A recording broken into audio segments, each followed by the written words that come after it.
Hi everybody, this is George again. You can add a little color to a G7th chord by adding an E. E happens to be the 13th of G, so this is a G13 chord then. It gives a bit more flavor to the chord, doesn't it? Same with C13, just add an A.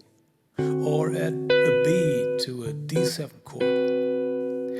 Of course, you can use chromatic shifts here as well. Remember, I introduced that in my second blues in G video. Okay, let me give you an example.